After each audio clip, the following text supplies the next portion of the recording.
Krishna.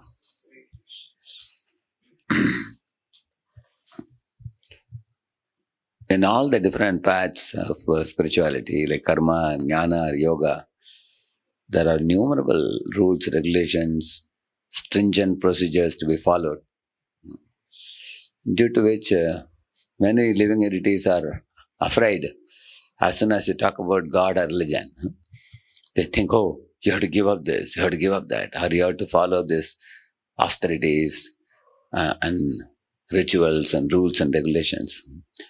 And that is one of the reasons why many of the modern day people, they want to run away from God, religion and spirituality for one reason.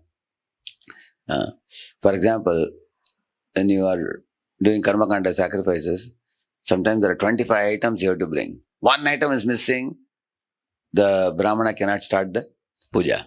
He will say that you don't have this item. Dhruva grass, you cannot start it. Or you don't. And also the directions are important, whether you are facing east or facing north. And the kala is very important, whether it is Rahu Kal or, it's a auspicious Shubha Kal. They will check these things.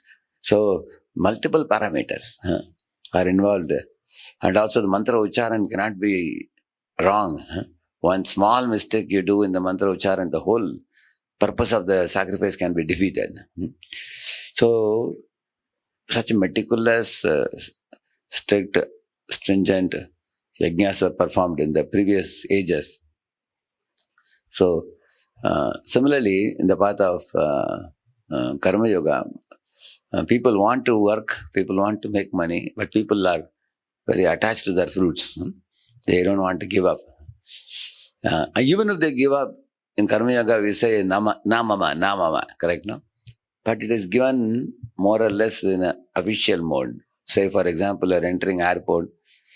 Are you very fond of going through security check? Or imagine if somebody tells you, no need of security check, go straight to the plane. How many of you will be happy? Correct, no? You'll be most happy.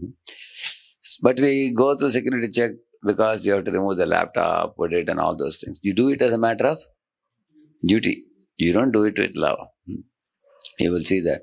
Similarly, every citizen pays tax to the government of the country. Now, do you think they fall in love with the country they pay? In fact, they try to escape as much as they can from income tax and everything until they do a raid or something. So, in this way, the living entities may give up the fruits reluctantly. They may not give the fruits voluntarily, or they may give up the fruits dutifully. Similarly, in the path of jnana, one has to get rid of suffering. That is the goal of the jnanis. So, to get rid of the sufferings, they voluntarily give up the objects of sense gratification.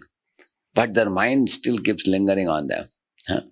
That's what Krishna says. Karmendriyani samyam jayaste manasasmaran indriyarthan vimudhatma mityacharasta uchyate. He says that one is considered a mityachari if externally the gross senses are controlled, like the eyes and the shabda sparsha rasa rupa gandha. Eyes, ears, nose, tongue and skin. So you control them externally, but then the mind constantly you're contemplating on them. So that kind of contemplation is putrefying. So His Holiness Jayadut Swami was once telling, it's like passing stool inside the pant, he was telling.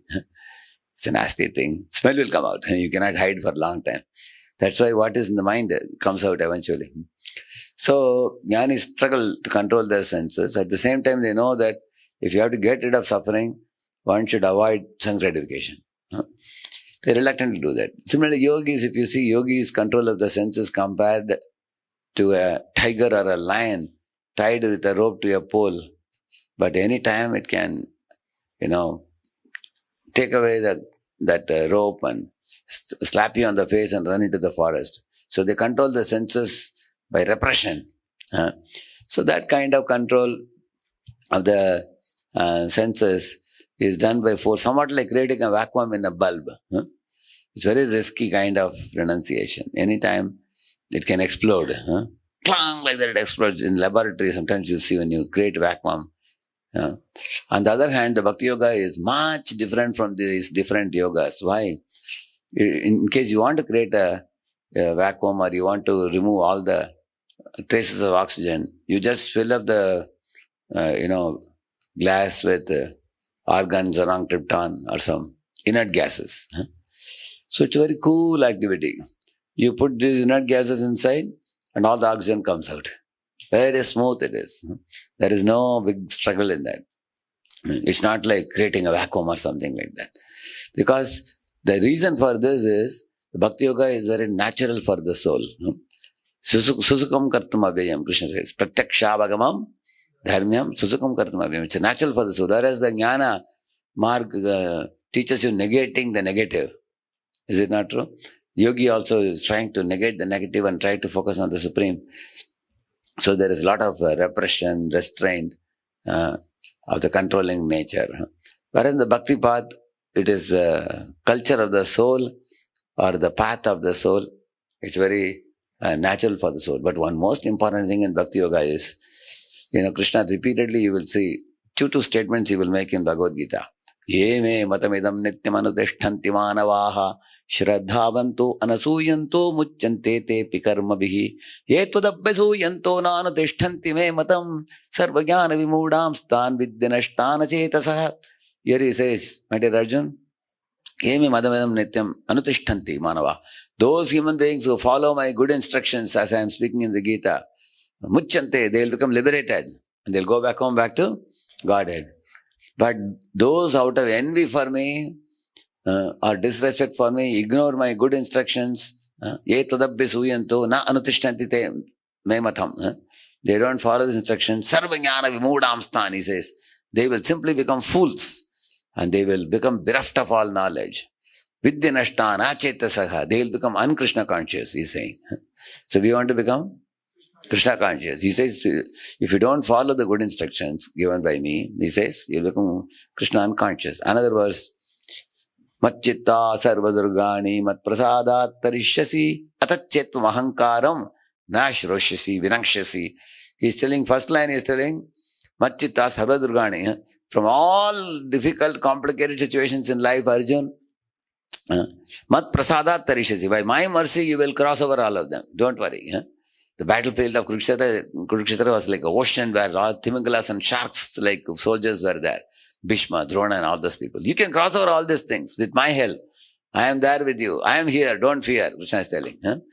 At the same time, he is saying, Atachetvam ahankaram. But if you become conducted by your own false ego and you use your false ego and impure intelligence and fickle mind and, mad senses, you chase after sense gratification, then what he says?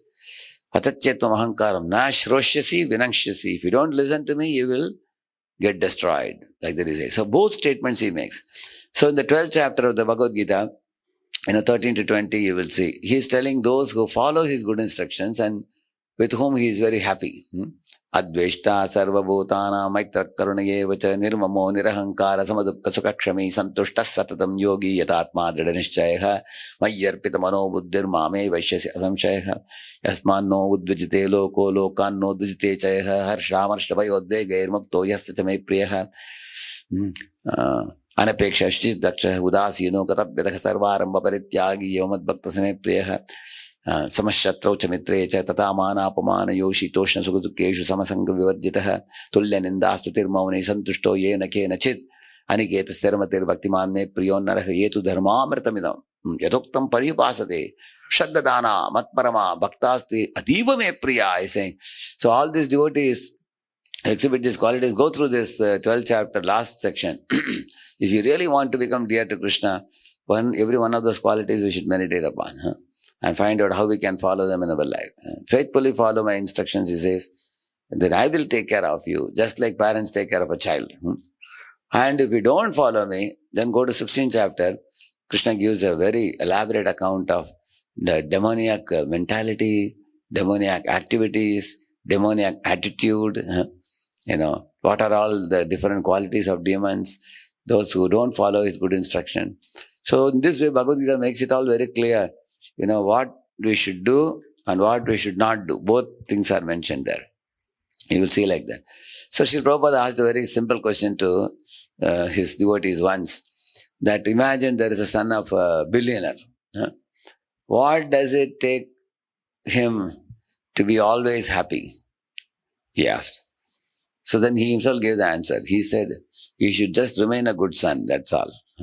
He should not fight with his father. And then sometimes a billionaire son also fights with the father. And, he absconds from the home. And, he is roaming in the street with tattered clothes, with no proper food, sleeping in the platform. He doesn't have to do that. But because he has quarreled with the father, he is in such a predicament.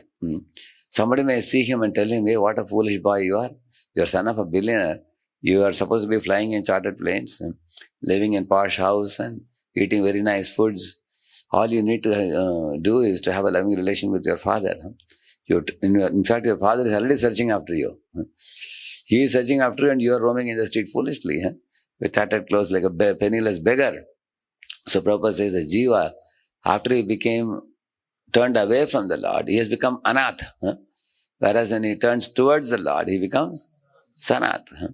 So what does it take you to go from anath to sanath? Very simple. One agrees to follow Krishna's instructions. And one doesn't follow Lord's instructions. One becomes independent mentally. Ajamila, for example, headlong went into sinful life and had to face the wrath of Yamadutas. At least even though he was not taken to Yamaloka solidly, he was threatened. Threatening also is sometimes as good as punishment, correct, no?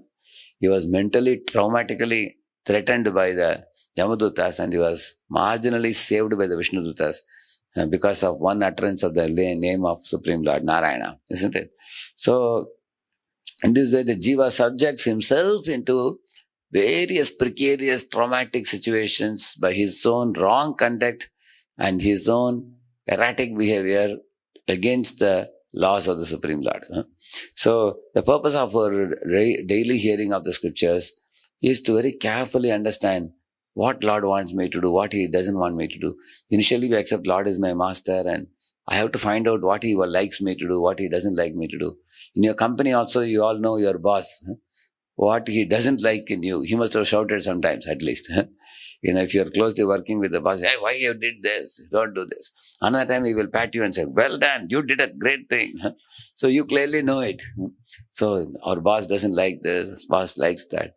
So those boys who align with boss's plans, very soon you will find when the promotion comes, he will promote his name. You will see that. And anybody is repeatedly a defaulter, he goes against boss's interest. When the promotion comes, boss will say, sorry. Correct, no? I can't choose you. You already are now, you're not faring so well. Why should I promote you? As simple as that. So, in this way, you begin with understanding Krishna's laws. And if you do that, the gift you will get by that is you will develop attraction for, Krishna's form, then Krishna's qualities, and then Krishna's pastimes. Because by properly aligning with Krishna's laws first, you become an obedient son. When you become an obedient son, then Krishna reveals more to you. Krishna reveals how wonderful he is, how adorable he is, how ecstatic it is to be in Krishna's association in various forms. In the form of scripture, in the form of deity, in the form of prasad, in the form of his pastimes, leelas. So if you want entrance into those higher realms of fine devotional service, for that first we have to, prove ourselves that I am following the gross rules, regulations that Krishna has given. You understand, no? You go from gross to fine. Correct, no? For example, initially you connect with, like there was one boy, who connected with another boy, in ISKCON. He just, Hare Krishna Prabhu, we met. But then eventually when he connected with that boy very closely, he saw he's a very wonderful devotee. He was a gem of a devotee. And then he found out he speaks the same language as him. And then he told his father. And then finally this boy got married to his sister. So now they become sambandhi now. Now how this happened? Because he was convinced about his good behavior. Then he considered him as a prospective candidate for his sister and told his father. And now they become very close now, even more close than before. Similarly, initially, you follow Krishna's laws. Krishna says, hey, you're a wonderful devotee. Now let me reveal my more confidential things to this devotee. That he will not reveal to everybody.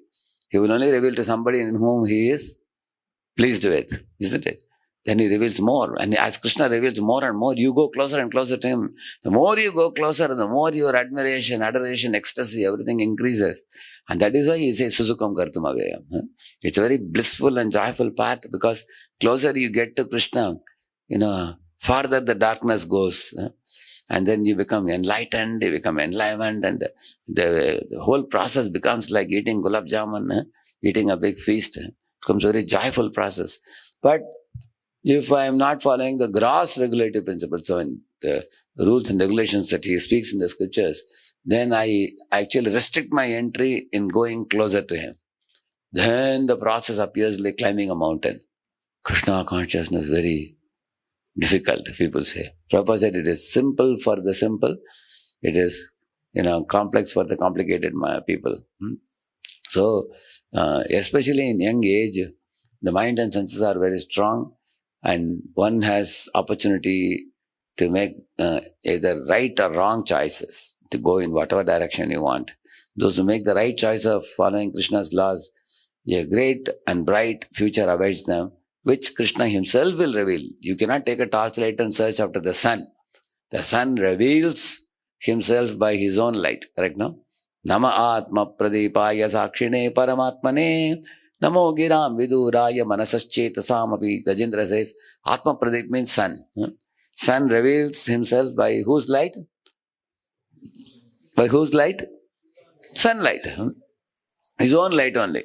You cannot use any other light to see the sun. Similarly, you can see Krishna only by his own mercy only. Then you may ask, really? His mercy, then when will he give me his mercy? Yes, that's a good question.